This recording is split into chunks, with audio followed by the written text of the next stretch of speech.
What is going on, everybody? Welcome to 2021, the first episode of the year for the show. Dude, have you heard this? It's a roundtable show where a bunch of friends sit around and chat out some of our favorite under the radar music. With me, as always, we've got Johnny Torres and Scotty Ceriti. How are you doing, fellas? Good to see y'all. I'm very excited.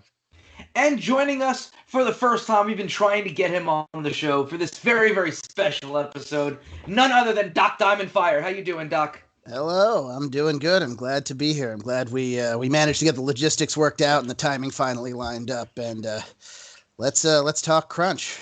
Yes. Yeah. Well, maybe not so much crunch, but let's talk about an interesting period in the history of loud, aggressive music. Yeah. We're talking, yes, that means we are going once again to the well of new metal. It's New Metal Week, Part 2, Electric Nookie Boogaloo.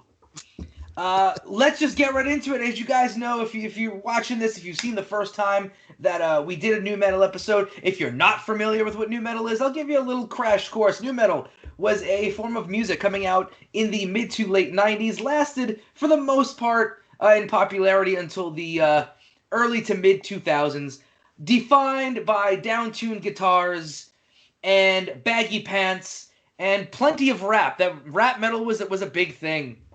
It's making a bit of a resurgence right now, but we are going back to the early days of new metal to talk about, in some cases, what is stuff that has fallen under the radar, but in other cases, stuff that was out there, was popular, but I guess for the most part, just kind of, it just holds a special place in our hearts. I just want to jump right to things because y'all know how excited I am for New Metal Week. We're going to start with my man, Johnny Torres, who picked an album that I legitimately had not listened to since the Sweet Christmas, since the day that it came out. Go right ahead. Johnny, tell us why you picked that album. It's a happy belated 20th birthday to 13 Ways to Bleed on Stage by Cold. It's one of the most important albums in terms of like growing up and being a teenager, and that in conjunction with new metal. I discovered Year of the Spider first because of Remedy being a song on one of the WWE pay-per-views, and then started working my way back and really just fell in love with 13 Ways to Bleed on Stage. It's potentially something that Fred Durst can hang his hat on as a producer. It's something that Aaron Lewis can hang his hat on as a heavy backing vocalist. There's not many misses on this album, in my opinion. For the most part, it's a guy who's been through a lot. If you ever read into the story of Scooter Ward, he's exactly what he sounds like on this record, where he's got this haunting sound to his voice. And then when you see the guy in person, he's this, like frail, bald, cleanly shaven guy who, moves lightly and is very shy. And like what you would envision is essentially exactly what he was. And it's a guy who's clearly had like, he's been through it, he's been abandoned, and all these stories, and he's struggling with drug addiction and alcohol addiction at this point. And this is a really early example of new metal being a little more like cathartic than just getting the anger out. Like there's a little more to it, and I think this started to at least started to create its own subgenre in terms of what people started to do with new metal. I think there's a little more soul bearing started happening after Cold came into the picture. It's funny to note that it goes from the most Fred Durst-esque song with Just Got Wicked to the least Fred Durst-esque song possible in Bleed to bookend the album. Lots of this real fun thing. I saw Cold live last year for the first time. Oh, okay. And of everything that they played, they played at the Palace Theater in Stafford, maybe 20 minutes away from me. The local radio station was sponsoring it. It was like I was back in 2007. It was incredible. But out of all the songs they played, these songs, anything they played off of this record were the songs that everybody in the room, including the DJs from the radio station, were all screaming along to. Yeah, this is a landmark record in nu metal history, and I just felt like it was important to bring it back up to the surface. Yeah, man, this was like I said, Cold was one of those bands, and I put it down in my notes for it that this was the opening band. Like, if you were gonna see some new metal in 2001, 2002, Cold was they were there. Um, they were a touring band. They always played with everybody, so you had to have seen these guys if you went to a new metal show. That was just how it was back in the day. This was definitely a it was a different listen for me because it's not what I expected so much out of new metal. But I appreciate that you brought up the fact that Fred Durst was behind this one as a producer, because there was a number of bands that Fred Durst was behind in that time period. Being Stained was was the band that Limp Bizkit had found. This was another one of those bands, and then Taproot was on there as well. Which again I've referenced on the last new metal show where Fred Durst got upset that they did not sign with his label and called and cursed out their singer. If you could find that on YouTube, everybody, the Fred Durst call to Taproot. But your producer is a fucking idiot, man. Much love, brother. Fuck you. What a herb. But I want to get your guys' feelings on this one. Doc, what did you think of 13 Ways to Bleed on Stage? So yeah, Cold, so I didn't, I did see Cold. I didn't see Cold at a new metal show. I saw Cold opening for Marilyn Manson. Dope. Yeah, at the Hammerstein Ballroom, I'll never, the Guns, God, and Government tour. I wasn't gonna see Cold that day. I wanted to get tickets for the other night where the Union Underground was taking their slot, honestly. But yeah, it was Godhead, Cold, and Marilyn Manson. And I remember seeing them, and I wasn't, it didn't quite resonate. I was there to see like loud screaming, and they weren't quite loud screaming. And then I listened to this album. At the time, and then again, now, and I remember, and I still do, I like the album a lot better. I thought that the singer sounded a lot more comfortable. Scooter sounded a lot more comfortable, and they were a lot more comfortable with their sound on record than they necessarily were on stage. I think perhaps they weren't quite used to the big rooms yet, and which is a thing that can happen. Like some acts just get it, and some acts have to. Some acts get, they get intimidated when you see 3,000 people that didn't come to see you. And you have to impress them. But, I like this album. I like the first several tracks. And then it kind of stops doing it for me. It's a little mopey for my tastes. I don't mean to invalidate any of his feelings, but I find that he kind of does one or two things over and over again, and they aren't the kind of things that poke my pleasure centers in my brain, which by now I've completely accepted. If you like music, it's just because you like it, having not much to do with the quality of the music itself. So that's kind of what I think. That's kind of what I thought of the record. I remember Just Got Wicked. And I was looking up the record, and it's like I thought that was the main single off of it, and according to Wikipedia, it wasn't. But that's certainly the song that I remembered. And yeah, it makes sense to me that that's the most Limp Bizkit-y, the most influenced by somebody else, because a lot of the record is very like they were sold to the new metal audience pretty heavy because that was just the hard rock at the time. But really, at the time, they would label any band that had a couple of guitars and a singer that was kind of sad as a new metal band. And none of them wanted the label. None of them. I've yet to encounter a band that called themselves new metal. I heard Disturbed at Ozfest refer to the new metal once, but they've, kind of distanced themselves from it too. But hey, that's okay. That's how it goes. It's not up to you. It's up to the fans, and the fans say you're a new metal band. Incubus is the first band to come to mind there of a band that gets labeled as a new metal band that hates it.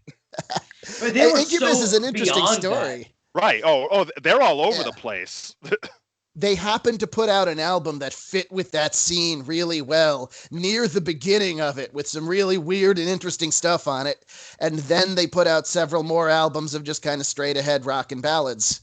But for the rest of their careers, they're seemingly destined to tour with like new metal bands because that's what the age group of rock fans will go see them. That's how it goes. When did I see Incubus? I saw Incubus at a radio show also. I'm always very that's how I remember music. I used to go to shows all the time. I don't so much anymore, not just because of COVID. All of my favorite bands either come around once every 3 years at the arenas or they've broken up. That's what happens. But yeah, I saw Incubus at one of the K-Rock radio festivals in the middle of a lot of other bands. I think it was DFP4. If you're a local live music guy, you'll know what I mean when I say that. And they were not the most exciting band that day. I think System of a Down was the most exciting band that day. That tracks. That 100% tracks. Yeah. The least exciting band that day was the Strokes. I never got into the Strokes, and they were just coming up. Very out of place. Incubus, Papa Roach, Korn, System of a Down, and the Strokes. These guys have heard my deep hatred for the Strokes. Yeah. Certainly not falling into that. But I think you make a good point about the way that this album kind of comes together, because I felt a lot of the same way about it. I put down in my notes, no anthems, no sing-alongs, just riffs and music. Yeah. So there's not there's no nookie, there's no break stuff, there's no falling away from me or sugar. None of that. Sugar. There's but it's riffs and music. It seems to me like these guys kind of put together an album that they wanted to make, which I love as an artist. And it was the sound they wanted, but I don't think that it quite fit. And I can understand seeing this band live and being like, yeah, they're not ready for prime time because, and it's the truth. And Johnny, like, I'm sure you could, being a fan of these guys, you could also attest to this. Scooter is not a charismatic frontman. Right. Like the riffs on this record, fucking dope. Like what was it? No One. I think that was the single that was like big. I remember learning that because it was in Guitar World magazine. Like it was tabbed out and I learned to play it. What a fucking great little riff that plays the whole way through. But like it's just not, they're not one of those bands where they've got a Fred Durst like, oh, feeling those ladders. Yeah. Anyway. They were like a square peg in a round hole at the time, because I mean there wasn't really an alt rock scene. Like nu metal and alt rock at that point was kind of blended. Yeah. And that's probably where they would have fit in better. And if they had come around 5 years later, it might have been a different story. But if you said alt rock at the time, you'd be thinking of like, oh yeah, Pearl Jam's playing 3 Nights at the Garden, because grunge, the cloud of grunge, it was just a few years previous, really, was still enveloping most of the rock scene. Yeah. So let's Scotty, what did you think of this Cold record? So when I was first discovering nu metal and listening to it on my own, I completely missed the boat on this band. 100%. By the time I realized that they were a thing, their third album had come out, and I figured they were just going to keep moving forward, and there was no reason for me to go back at that point. So listening to this now as an adult, Johnny, the point you bring up about it being a suffering record, I think it's a better suffering record than a lot of the nu metal bands. Like, for example, El Nino. That was a suffering record, and it was a suffering pain to listen through. But this is actually, it has enjoyable moments, but again, no anthems, no sing-alongs. I'm all for riffs, but there needs to be something else that, like, hooks it for me. Like, Break Me Down by Soil is a great riff, but it also has a great vocal on top of it. That's what kind of hooks it. And that's not here. It's not necessarily the worst nu metal album in existence, because that's the El Nino record.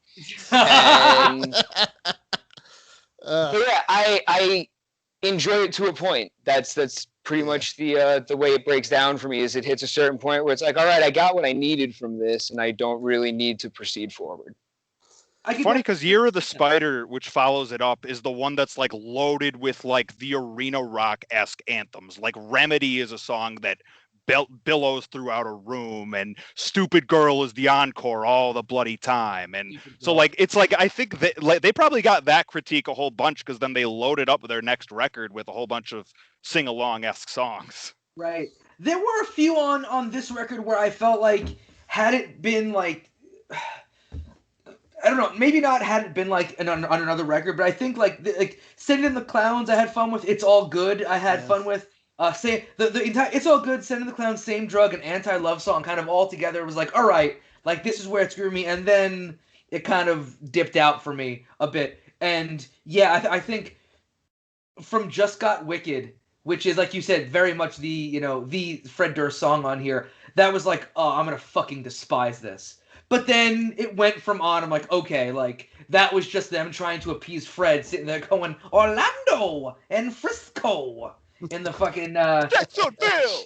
Jacksonville! Yeah! Oh my god. Grim Reaper called it Judgment Day! Take him to the Matthews Bridge! Is this entire episode just gonna be us yelling Fred Durst? I love it. Oh I'm my down. Oh, fucking A. Sweet. I saw a Limp Bizkit tribute band when I lived in Philly called Counterfeit, which is the best name for a tribute band anybody's ever come up with, I think. And they were great, by the way. That's all I have to say about that. Oh, man. So before we continue on, we gave some ratings to this album. I'm going to start with you, Scotty. What did you rate this Cold album? I give this one 6 out of 10 times Aaron Lewis threw a temper tantrum for not being in the center of the stage. You know, I have to go next because I'm also referencing that one as well. I gave this one 7.5 out of 10 bald emo nu metal lead singers that aren't fuckhead Aaron Lewis. Doc, what did you rate this one? I went with 6 out of 10 sad baritones.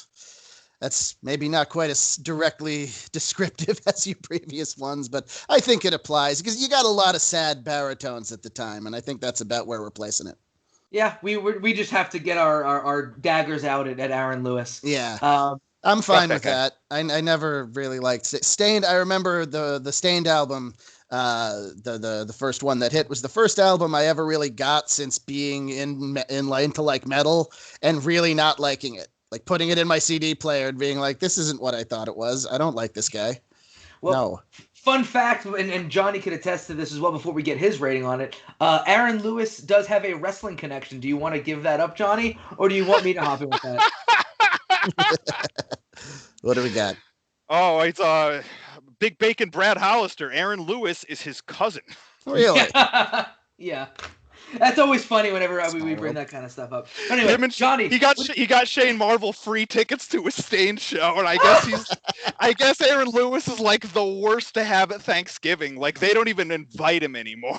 That tracks. Oh, no. That tracks. Yeah, definitely. Johnny, man. what did you rate this choice of yours? 8 out of 5, or 8.5 out of 10 times Fred Durst had to step in the shoes of Ross Robinson, traded the red cap for a producer's hat, and didn't do too bad for himself. No, well, I'll give the credit to Fred in regard to his production, man. Like, not bad at all.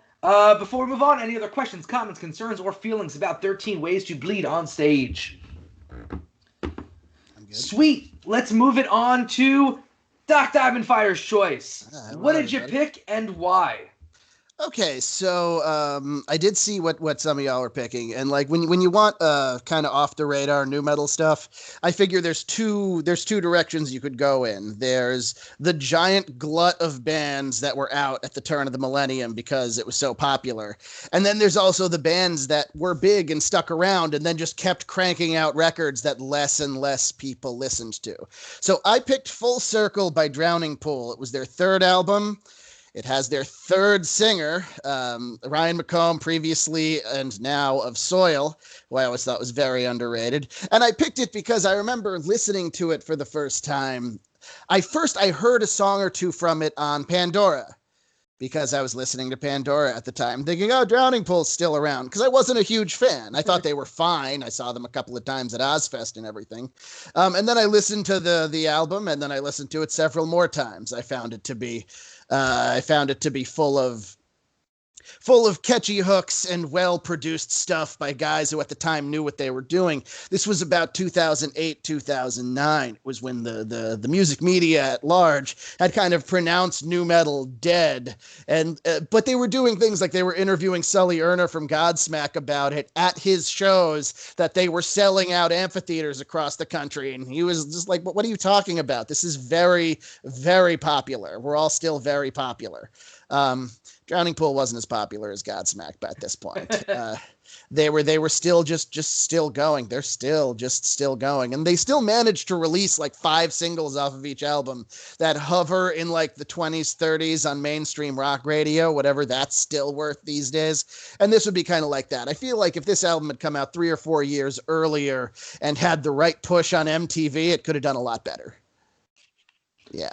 Yeah, Oh, I yeah. think that makes an excellent point. I think that by the time this one came out, yeah, new metal had kind of gone its end, especially Drowning Pool as an act, because they had that first record that blew up for them. Bodies was big. The Kevin Steen theme was also pretty big. But Sinner. then that was it. Yeah, Sinner was big, but then Dave dies, and they get the new singer. And that song is kind of it's a single. It's out there. Uranium is playing it. And then that's it. Yeah. It was the theme to the main event of WrestleMania 20, I believe. Remember hearing that? Yeah. As they would put it on the network, a triple threat match featuring Shawn Michaels and Triple H. No, that makes sense. Yeah. I was gonna say, like, having listened to that first Drowning Pool record and then like 1 or 2 songs off the second one, this sounds like a completely different band. Like everything about it. This does not sound like. This sounds like just a completely different crew, band, production, everything. And it's funny you mentioned Godsmack. My next note after that one, it goes, record sounds very Godsmack. Yeah. Well, Godsmack was still cooking. They had caught on to a more mainstream sound that kept packing the amphitheaters. And, they were guys like, they weren't the most, Soil, for one thing, wasn't the most hardcore nu metal band in the first place. I really liked that first record. It had some good tracks on it. It didn't blow up quite how it did. The last time I saw Soil was after all of this, when he had rejoined the band. I have here if you can see, my shitty Soil bottle opener that I bought for $15 directly from the singer, because I was at like the little room at Webster Hall with 45 people to see Soil, and I felt sorry for the guy. But he had his funny microphone, and they played the hits, if you can call them hits. But yeah, the album is full of radio bait and full of like real attempts just to recapture, because by this time they're a professional band. When you're a 15-year-old, or a 16-year-old listening to music, you feel the purity of it all. But when you're a guy in your 30s and has been in a band for 10 years, you want to try and make something that'll keep that being your job. And that's what I feel a lot of the tracks on this record are. I also want to point out the ballad in the middle of the album, Reason I'm Alive, was written by Nikki Sixx of Motley Crue. That tracks as well. Yeah. Produced by Sixx and DJ Ashba, whose name never got really famous, but he's played with a lot of guys. He was in the fake Guns N' Roses. He was in I think I saw him at this Ozfest. I believe he was at Beautiful Creatures, which never went anywhere. I remember that band. I'm pretty sure he was one of the guitar players in that, if you remember that kind of sound. The way too early attempt to revive glam rock. People didn't want it in 2001. They were still watching Behind the Music and being like, "Oh, these guys are still alive? Really?" Scotty, lay it on us, man. What did you think of this Drowning Pool record? So there are a couple of points that have already been made that I 100% agree with. If this was the second Drowning Pool record, it would have done much, much better. Bringing up the point of the first Soil record, that record, looking back on it, is a lot more ballady than I remembered it when I was a kid. There's a lot of really slow stuff on it, and it's kind of like going from that to the second Soil record to this Drowning Pool record. It's like watching Ryan McComb learn how to write a song properly. Mm-hmm. I always liked this album. I loved Sinner, and Sinner will always be cemented as that one, every nu metal goth rock kid had a copy of Drowning Pool Sinner, and everybody knew every word to Sinner and Bodies and 6 other songs on the record. This isn't a bad record by any stretch of the imagination, but it's definitely, McComb isn't all the way in on it yet because it's still his first record, but the rest of the band is 100% in on it because they've been Drowning Pool for so long. So there's that little that gap between everybody where there's not a whole lot of connection, but when it does connect, it hits. Yeah, this is I put down in my notes that nothing jumped out to me as like, oh, this is the Drowning Pool song from this record. But Right. everything was fun. The songs were fun. They were fun songs. They were a good listen, and at times it kind of felt like some of the songs ran into each other. But I think that's just the nature of nu metal. Is like everything kind of there's a formula. It works. Let's exploit it on every record and just cha-ching, cha-ching, get all them stripper singles. Johnny, what did you think of this one? So I have some familiarity with Soil. I had Redefine, but beyond that, I knew next to nothing about the transition into Drowning Pool, to the point where when I first heard Enemy in like 2010 or what have you, I'm like, this kind of sounds like the guy from Soil, but I had never actually like put it together. But there's a big like flex here from him, because there's definitely like a huge amount of growth, and I didn't catch the sophomore effort from Ryan McComb there, but from Soil to this is like there's a lot more range. There's moments where he channels this like later Stone Temple Pilots that I'm really into, Yeah. where I'm starting to feel like dead hand, bloated, and like I don't know, it hits the right buttons for me. And then Good stuff. huge pop towards the end. Well, actually, the last two. Duet, there was a minute where I'm like, oh my god, it's Rob Van Dam. They're covering Rob Van Dam's theme song, and then they like swerved me last second, and different note, but it's almost Rob Van Dam. And then that Rebel Yell cover on Spotify, my god, Yeah. it's this wild progression throughout this record to like what Scotty was saying. It's like there's absolutely this disjoint between the rest of the band and him, but it's almost like he like settles in as the record goes through, because I feel like he sounds a bit more comfortable on something like 37 Stitches than he does on something like Shame. Yeah, for sure. I do have like I think my biggest criticism. Well, it's not necessarily criticism of this record, but it's also just a note of what like nu metal kind of was, especially in like 2008 had become. So like 2008 at this point, metalcore was at its peak. You've got Lamb of God, you've got Killswitch Engage, all these bands that are doing their thing. They've officially taken over hard rock on the whole, and a lot of these nu metal bands that were writing all these like anthems and like like mosh pit anthems, they were kind of left out of all of that stuff as these bands were taking over. So you start to see a lot of these bands try and find their way into spots, and this is my harebrained theory, so you can go ahead and feel free to tell me I'm full of shit, but they try and find their way into things to be like, all right, maybe we're not going to draw, multiple thousands of people to this amphitheater like we did 5-6 years ago, but we're going to write this song. It's going to get picked up by this organization, and they're going to play it every week on their show, and that's how we're going to make their money. Such as the band that wrote the UFC theme that they still use. Union Underground having done that with WWE. Mm-hmm. And on this record, well, before I get to this record, that the song Suffer by Head PE, 100,000% was written to be used by the UFC. I don't think they ever picked it up, though. Or the Tap Out brand. 100% they were like, we're writing a song. On this song, they have the song Soldiers, which they 100% wanted to be played in Army recruitment commercials.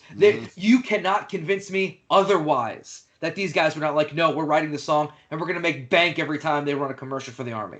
And then the Army was like, nah, we're going with Three Doors Down instead. Yeah. Imagine being the guys in Drowning Pool and you're like, yeah, our song, like, no, we're going with Three Doors Down instead. Oh. Yeah, they shot their shot, They did. Got to give them credit. Yep. But we gave some ratings to this album. I am going to start with you, Johnny. What did you rate this Drowning Pool record? In tribute to the first two records, 7 out of 10 Punisher skull flaming wrist tattoo combos. You just at me next time, dude. Just at me. I went and I gave this one. All right, this is a mouthful already. 7 out of 10 times that when you employ the singer of one butt rock band, you become that butt rock band. Scotty, what did you give this one? I gave this one 7.5 out of 10 copies of the Punisher soundtrack featuring Step Up by Drowning Pool. Shit. Yo, everyone's going the Punisher route. I fucking love it. Doc, what did you rate this one? I'm going to give it 9 out of 10 one-note riffs. Because those are the ones that go. Hell yeah, dude. Only 9. The 10th one is when you play a cover of an old song, and there weren't any one-note riffs back in the day. Which they did at the end of this album. That's true. That was a dope cover. I'll give him that kind of credit. Any other questions, comments, concerns, or feelings about Drowning Pool's Full Circle? Well, I got a question. What did you if you'd heard it, what did you think of the next one? Because he's the only guy at that point that did 2 albums with Drowning Pool. Scotty, right? What you said was the next one self-titled? Was that Drowning Pool? Do you think Ryan meshed with the band better by then? Oh yeah, for sure. Because I had thought of both of those, and I was like, let me do the first one. For sure. And it's funny, you know, they put out albums after that, and I fell right back off. Yep. And I'm sorry. Go ahead. And now he's back in Soil, and Soil fell off too. Yeah. It's a wild state of affairs Ryan McComb's in. Sad. Yep.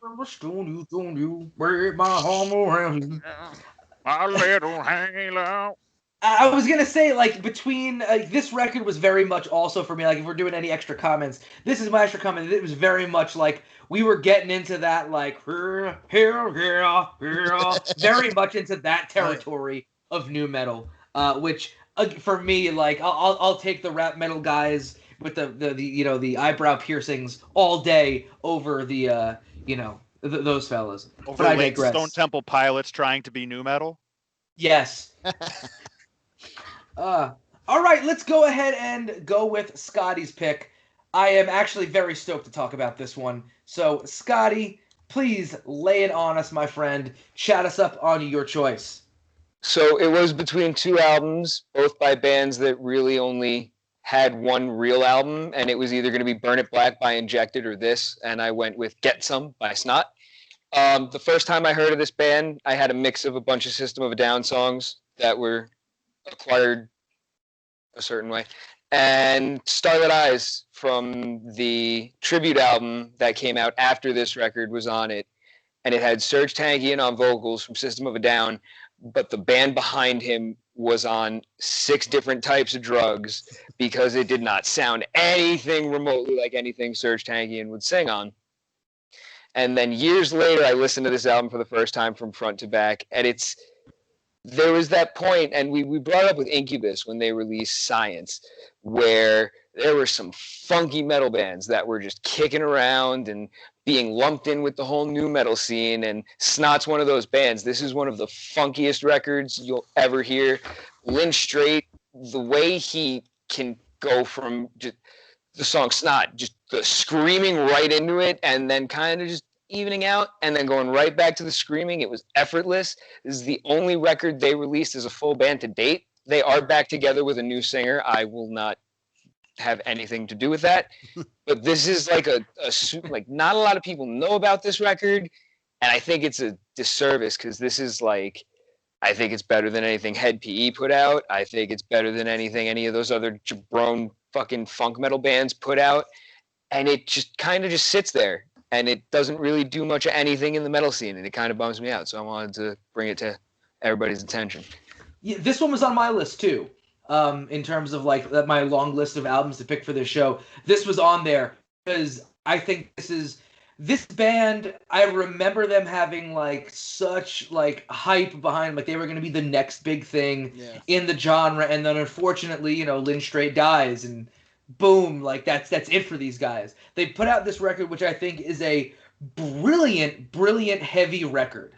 It is just so different from everything else that was going on at the time, while still being able to fit in with a lot of that stuff. And what I mean is, you could put this band on stage opening for the Deftones, and boom, that makes sense. You could put these guys out there with Limp Bizkit. You could put these guys out there with Slipknot. And then you could put them out there with, like, Incubus, or even, like, like we were talking about Stone Temple. If these guys opened for Stone Temple Pilots in 1997, I'd buy it. these guys could fit in anywhere, and they had so much energy and were such an incredible live band. And I think one of the great things about this record too is that energy finds its way out, and that's a hard thing to do. But goddamn, this record is able to pull that energy out, pump it into your ears. I love this record so much. But I want to get everybody else's opinion. Johnny, lay it on us, man. What did you think of Get Some? So my introduction to Snot was actually very similar to Scotty's, with one fundamental difference in that while you were collecting the System of a Down songs of all shapes and sizes from various records, with that it was Limp Bizkit for me, and I discovered Forever and heard that, and this didn't sound like anything I had ever heard from Limp Bizkit, and as a result, I took a dive in and discovered Snot, and haven't thought about this in probably between 10 to 15 years, give or take. It has been a long time since I thought about this. So I was reading about it some. Real quick fun fact, drawing a connection to my pick. Terry Balsamo, the guitar player on 13 Ways to Bleed on Stage, is the touring guitar player for Snot these days, for the recent iteration of Snot. So there's a fun way to connect those two. But first of all, I want to talk about how wild the bookend tracks are on this, where you have Snot, the wild opener, and then you have My Balls at the end, which is giving us that late 80s Uplift Mofo Party Plan, Red Hot Chili Peppers groove, with the non-point before it was non-point type vocals. And I'm absolutely blown away by the amount of a nu metal buffet that is within this record. If you want some jazzy stuff, get some Keys. If you want thrashy, rap rocky, talky stuff, Mr. Brett. If you want him to do his best Mudvayne impression, you can go look at Toccato. There's Incubus nods on this. So then when I look at the tribute record track listing, Brandon Boyd's on it, who's surprised. Same thing with, as you said, with Surge, because clearly Surge was listening to this record a whole bunch, because there's a bunch of this that System of a Down was clearly taking that, taking that, taking that. Joyride is like Motorhead 101 with a punky flair. This is the most versatile, this is an example of everything that nu metal is capable of in one record, and it's magic. Snooze Button in the Deftones is another one. The Deftones were clearly listening to that, and then they hear well, taking that. Yeah, the amount of influence that previous bands had on this album, and then just watching that lineage bleed forward into the 2000s, so friggin' cool. Yeah, I was really happy that this came into the picture. I love. I'm really excited. Someone mentioned the Uplift Mofo Party Plan. Yeah, best. I love the fact that you mentioned Mr. Brett, and you had the punky stuff. So Mr. Brett was written about Brett Gurewitz from Bad Religion, and just shitting on him and how he ran his label. Which Mr. Brett was one of the first songs I heard from this band at a time. I think I heard this record in '99 for the first time, where I was just getting into punk, and the only thing that I knew about punk was I like the Ramones, I like all this other old stuff that I'm hearing, but I just want faster. Give me faster. Give me faster. And then I hear Mr. Brett, they're playing at 1 billion miles per hour, and I'm like, could I just have this on a record for 10 tracks straight, please? Yeah, it's everything that you've said, Johnny, I can't sign off on quick enough. Doc, what did you think of Get Some?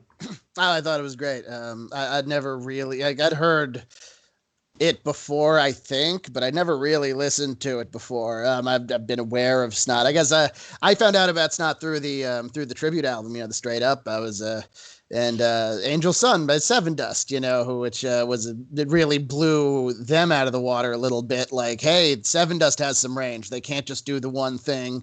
But I'm not going to go on too much about Seven Dust. I thought the album was great. It's a lot of the early nu metal influence albums that came out the mid-late 90s. They are more of a salad than a stew, because like you said, all the pieces are there. They haven't been so refined and melded yet, in the Drowning Pool album 10 years later, where you've been stewing that stew so long. It's just kind of a paste. No, this is all of them throwing everything at each other, and the cacophony is fantastic. I mean, it sounds like if Phil Anselmo fronted the Red Hot Chili Peppers. brought up early Chili Peppers also, or a lot of people don't realize that the Red Hot Chili Peppers have been around since 1982, and all the stuff they did in the 80s was insane. Fucking awesome. Incredible stuff. Very influential. Listening to this after listening to a lot of nu metal for a long time, you hear like, oh, these are the influences for, X, Y, and Z afterwards. And it's not even like it's a mystery. All the bands would be sure to shout them out, to shout out Lynn Strait and everything. So I don't know. I just thought it was great. I thought, very, very raw and honest. And you can feel raw and honest, whether or not you like the music. And I do. So that's really what took away from it. More than like, 'cause if I listen to a record once or twice, like for something like this, I won't pick out like a lot of individual songs. I'll get the feel and I'll get the variety and it's a shame because I listen to this album and I think, man, I wish there were 3 more of them. But there's not. And that's what happens. I wanted to bring up 2 of the notes that I had written down. One is that this is very much an album of its time. I don't think you can get a band to come out right now and not get canceled in 5 minutes with a lot of the lyrical content. Even a song like My Balls is gonna which again, I don't think anything is aggressively shitty like you see a lot of in that super machismo nu metal stuff. It doesn't come off as these guys are date rapists. But there's a lot of stuff on here that oh yeah, this is very much the time of they're going to play this song and this is when the crowd starts chanting, show your tits to that one girl up front. You don't get that anymore, thankfully. But it's very much of its time. That's 1. And 2, you guys know, Johnny, Scotty, because every week I rally on this. I fucking hate interlude songs. Give me your fucking music. Give me what you're doing. This album breaks that chain for me. The interlude songs completely draw me in because I feel like it's a really good bridge between tracks sometimes when they're doing it. And honestly here, that it really stood out to me. And it also speaks to the fucking musical chops. These guys could fucking play, which you didn't often find in nu metal. Guys would tune their shit down, they'd play 3 or 4 bar chords and get some weird, effect pedal. And that was all you needed. Nah, these guys could play the bass lines. The bass line to the open of Stupid, but that is some funky shit. Goddamn. Let's talk about what we rated this record. I'm going to start on mine. 9 out of 10 naked entrances from a toilet on Ozfest. Hoping you guys get that reference. Yep. If not, people look that up. I should probably go next because I did the same thing. Yes, go for it, John. I rated this 8 out of 10 inflatable toilet surprises that Fred Durst dared. Doc, what did you give this one? I gave it 9 out of 10 rude band names. And Scotty? 9 out of 10 mislabeled songs on file sharing sites. Dude. Fantastic. Beautiful. That wins today, guaranteed. Absolutely beautiful. Shit. All right, let's move on to my pick for the week. I was called out in the most sweet, nice way possible in saying, hey, this band did Lita's entrance from WWE, and that they did. I picked the self-titled album from the band Boy Hits Car. A little bit of a background on how I found out about these guys. I played in a band in high school.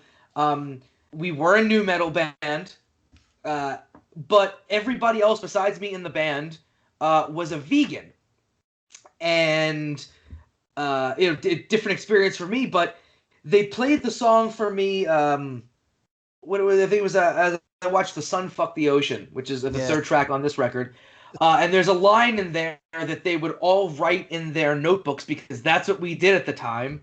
It was Man Without Skin, the lyric is from, where it says, all I want is animals to be free to run around and fuck right out in the street. Every day they try and want to eat me, but I try not to take it personally. Which is so hippie vegan, and that's what this band is. They're a hippie nu metal band. I also remember, we're talking about file sharing sites, on LimeWire, downloading them playing Man Without Skin on some, it wasn't Farm Club, but it was one of those shows that played live nu metal bands. And they had a ton of energy. They were great live band to watch, but they looked like a bunch of hippies you'd see trying to fucking sell you mushrooms at a Dave Matthews concert. So I was like, they're not wearing baggy trip pants. There's no dyed hair, no eyebrow rings, no spiky manic panic hair. Why do I care about these guys? But I've, over the last couple years, I've revisited this record, and it's definitely, to me, a refreshing take on nu metal where, yes, you have those chunky riffs. Yes, it's formulaic. Yes, we go from soft to loud, but it's done a bit differently. And I think, again, as a band in a world that we were just talking about that was very much machismo and male dominated and all that stuff, where these guys are like, hey, we're going to be the hippies. I thought that was really cool. I think this record is a lot of fun. But I would love to hear what you guys thought. Johnny, lay it on us. It's funny. I think of Boy Hits Car, this record, and then I think of From One by Ra, which came the following year. And like both of them are like, there's nu metal and there's the light to heavy transitions just like that, like it turns on a dime.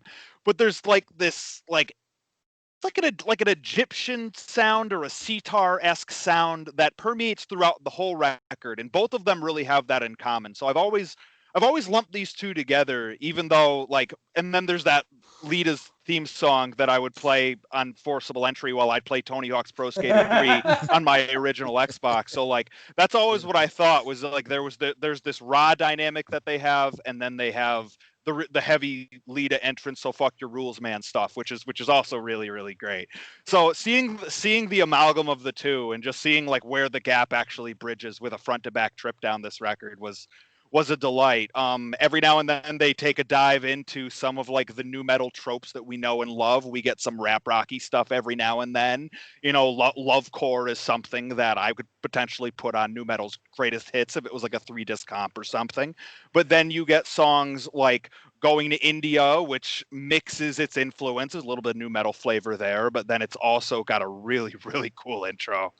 And then you bookend it with some flute, piccolo, woodwind madness. So we're just really picking from all over the place here. So really, really special record. Probably a little ahead of their time almost, because they might have needed a few more years. Because if this had happened in 2006, 2007, when everybody and their grandmother was starting to get a little more prog, I bet people would have started to be like, oh yeah, now we got woodwinds in a metal song. Now this is cool.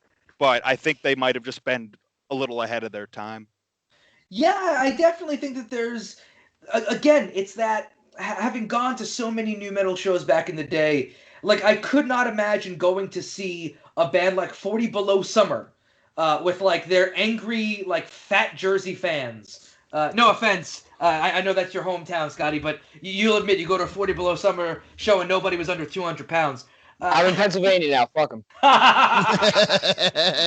No, so you go to a show like that, and you have that whole crew of we're not quite hard enough to go see Jersey hardcore, but we're still gonna crowd kill and punch women in the face because I'm mad at my fucking father. You're not gonna see those guys. Been to dingbats recently. Once we get off, I'll tell you a funny Jersey hardcore story. No, so yeah, you're not gonna see these guys playing for that crowd. They get booed off stage because they're singing about that and they're pulling out piccolos and all the sitars and going to India. Doc, what did you think of this one? I thought it was cool. I didn't like it quite as much as the Snot record. I think you're right. It would have been received better a few years later. But if it was a few years later, I think it would have been a little different. Like in 2001, you can tell the commercial leaning on a band. All right, you guys are doing this hippie stuff. But the singer doesn't sound like Jonathan Davis, but he's trying to do Jonathan Davis.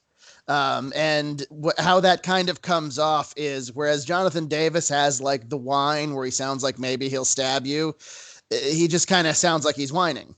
And then when it's time for him to do the growl, he does it for half a second, and then the soundscape of the band washes over him. And I don't know if it quite lands. I don't know if it quite hits the way it could have. I don't know if the art was a little more pure. I hate to say stuff like that because I know it's bullshit, but that's what comes to mind to express it. You mentioned as I watched the sun fuck the ocean. I think that is I think that's the nastiest way I've ever heard anybody describe the sunset in California. And to your point on like the last record, like with people would be getting canceled due to lyrical content on the records from like, you know, the 2000s and the 90s, it all really did make sense at the time why a band that's seemingly softer than some of the stuff that's coming through would still sound like that. And it's like, it has to do, you go all the way back to like the free speech movement from the 50s through people literally getting arrested on stage for saying certain words, all the way through to the 2000s where everything broke through and you could say all the dirty words on television and release an album with anything that you want. And the reason free speechers today don't really have that righteous shield is because those battles were won about 10 years ago. They were finally completely won and put to rest. And the end 10 years of it were being as rude and nasty as you wanted and smiling through it because you had to. And that's what I think of when I hear, like, as I watch the sun fuck the ocean, of all the many ways poets have put that very phenomenon. This is what it came to in 2001. But I like the soundscapes. I liked the song structure. I don't know. I wish that they had I don't know. I mean, they put out more records. Maybe I should listen to their later stuff. I think there's a lot of I think they kind of survived off of this record being what it was and like the modicum of success they got, and then the Lita song. Like if you look at their live record, it's literally this record and the Lita song. Scotty, what did you think of this one? I always really liked this record. I actually bought this album after I had Forcible Entry, and I heard the Lita theme song.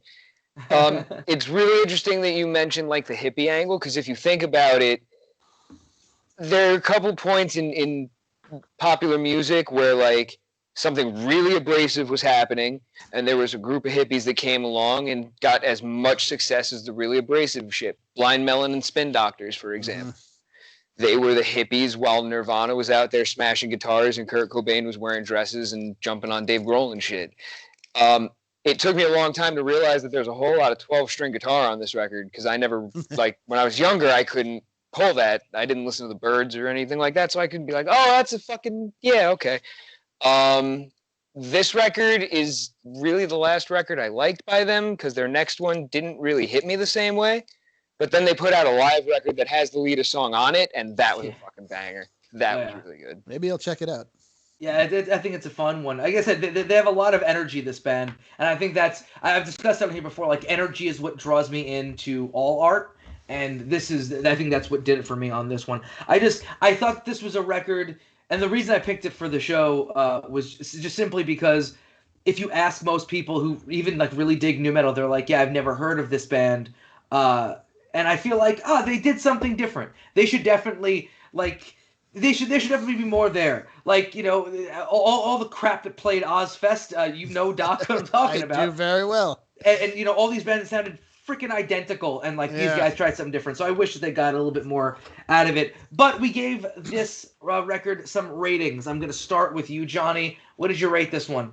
7.5 out of 10 times. The Egyptian gods were pleased with the band's instrumental tone. Doc, what about you? I gave it 8 out of 10 enormous pants and exposed thong straps. That actually might win. That, you know what? That might win for the fucking week. Scotty, what did you give it? 8 out of 10 times I made custom entrances on No Mercy using Forcible Entry. I gave this one 8 out of 10 whiffs of tofu and patchouli. Now, specifically this week, before we do get out of here, because it is a nu metal week, we wanted to play a little game, and that game was to create a lineup for a show that somebody would go see, that you'd have your headlining band, you'd have 3 support bands, right? Except that we wanted to make this so nu metal and so badly nu metal that by the time that you hit that main band, that headliner, the crowd will have rioted and left. Is there anyone who would volunteer to go first on this one? All right, I'll go first then. Oh, no, who is that? I'll do it. Go for it. All right, so we would open our fucking festival with the one-hit wonder that got their one hit kicked off of MTV's TRL Custom, and then if anybody remembers Hey Mister, yeah, that got kicked off of MTV. I And think I then know, yeah. after that would be the legendary Hollywood Undead for all of those fucking late stage new metal kids. Call them what they are. They're juggalos. There we are. Well, no, because they get beat up by juggalos. And instead of one Eminem, they're 8 guys with 1/8 the technique of Eminem. Bingo. God. Yeah. And then who else would follow up terrible rap rock besides some of the redheaded stepchildren of legendary rap rock, Crazy Town. And to follow that up for anybody that's still there, POD. Oh yeah. Ooh. See, I think that's the true mark of being smart about who headlines, is that you've got to pick a band that is 100% going to draw your crowd, and then everybody supporting them just fucking destroys everything for anyone where, like, I don't even want to listen to music ever anymore. By the time POD goes on stage, the crowd is jamming whatever sharp things they can find into their ear holes. Excuse me. Scotty, why don't we go with you next? So obviously the goal of the opener is to make it as painful as possible. However, you have to scale your opener, so the more tenure a band has, the more hits they have. It has to go like that. So obviously the first opener is Edema with their second lead singer. No. Following that immediately would probably be something along the lines of like American Head Charge, just because they'd just be there. Head PE is the last opener. Last opener. We don't want people to have too much fun. And then headliner would probably have to be something along the lines of we've talked about Godsmack. I'd have to say Godsmack, because that would probably be the only thing that would keep me fucking in that building after all that shit. Oh my god. American Head Charge. I've not heard that name in so long. Another UFC band. Yeah, for real, dude. Yep. That's what I'm saying. People write songs for this shit. Doc, what is your Hell on Earth festival? So I had to think of all the bands that I've seen over the years opening up, because they were never really qualified to do anything but open for 50 or 60 bands. Would be Primer 55.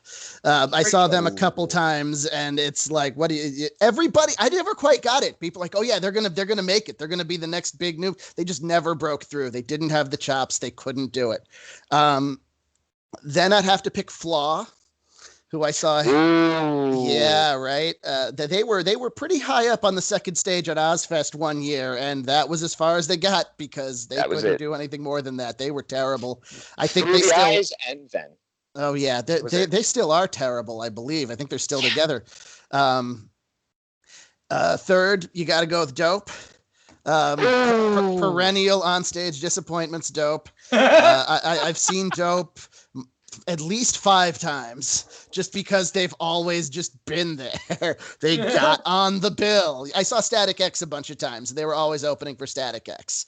And, I know I've seen them opening for something that wasn't Static X. I saw them with Soil that last time I saw Soil, but Soil was headlining over them. Whatever, I'm not going to take up too much time thinking about all of that. And headlining to keep all of those bands in their, to keep all of the fans after all of that, I guess it'd have to be Chevelle, because they were just god-awful. I always hated Chevelle. Yeah. The first time I saw Chevelle, they were opening for the Rollins Band, and that did not connect at all.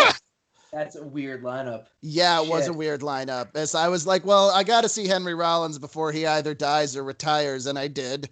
And whoever was with him, and it happened to be the brothers Chevelle and their buddies. And I think that would be my worst new metal lineup. These are all pretty terrible. Yeah. So I'm going to say that I'm going to pull a fast one on you guys and say that I have my 4 lined up, but there is going to be one band that's like, no, we're showing up and we're playing the parking lot, and that would be Puya. Oh, yeah. Puya shows up, plays in the parking lot for the 3 drunk folks that have stuck around before doors open. Oh, but then the doors open and everybody is treated to Crazy Town. Had to pick them to open the entire show up. Crazy Town is, like I said on here before, the worst live band I've ever seen. Oh, man. Coming in next, playing after Crazy Town, you might have heard of a band called Five Finger Death Punch, but before that they were known as Moto Grader, and they are going to be second. Moto Grader, a poor man's Mushroom Head, which was a poor man's every masked or face-painted band. Almost a UFC band. Moto Grader, yes, they were. They were, again, another really bad band I saw at Ozfest. Then, hopping on in at the co-headlining spot, none other than Methods of Mayhem. Oh my god. Get naked. Tommy Lee's Methods. Tommy Lee right up front trying to rap. Oh, see, that should tell everyone who was not alive or not around at that point exactly what the fuck nu metal was. Tommy Lee from Motley Crue was like, fuck it, I'm gonna rap. That was what it was. Brilliance. And then, of course, headlining, in my opinion, the most laughable band in existence, but still Chris Benny's favorite band, Disturbed. Shame they broke up after those first 2 albums, though. What do you mean? It's Disturbed. Everything they do is great. Oh my god. Oh my god. He at this point he goes to me, yo, that joke isn't fucking funny, dude. Like, just stop. It's not fucking funny anymore. My birthday is in a week, and I'm afraid of what he's gonna pull on me. But I digress. Before we get out of here, let's run through it. Social media. Where can we find you, Johnny? At the Concept JT on Twitter and Instagram. Scotty. Twitter and Instagram at SC Ceriti. I would plug something on IWTV, but I don't know if there's anything on IWTV coming up. There's plenty of stuff with his face on it or his voice on it on IWTV. You should be checking that out. And if you use the promo code Logan Black, all caps, one word, you get for first 5 days free. Doc, lay it on us. Where can we find you? My various plugs. I'm on Twitter at Dr. Diamondfire. That's Dr. Diamondfire, because Doc Diamondfire is one too many characters for Twitter. On everything else, I'm Doc Diamondfire. Find me on Twitch at twitch.tv/Doc Diamondfire. I'm on there 3-4 nights a week playing hard Super Mario Maker levels. It's a lot of fun. And I want to plug my podcast, Contesting Wrestling, which you can find at Contesting W on Twitter. We have a lot of fun on that too. Sweet, guys, and you can check me out on all social media, Facebook, Twitter, and Instagram at King of Chaos NYC, and you're going to be watching this video on the YouTube account of the Year One Wrestling Podcast. There's no reason for you not to be checking that out. It's literally anywhere that you could find a podcast. If you could find a podcast underneath a garbage can, you could find my podcast. And you could also follow us on all social media at Year1 Pod. For everybody, Doc, we got to have you back some other time. This was a lot of fun. Anytime. And we will see you next week in a non-nu metal centric episode of Dude, Have You Heard This?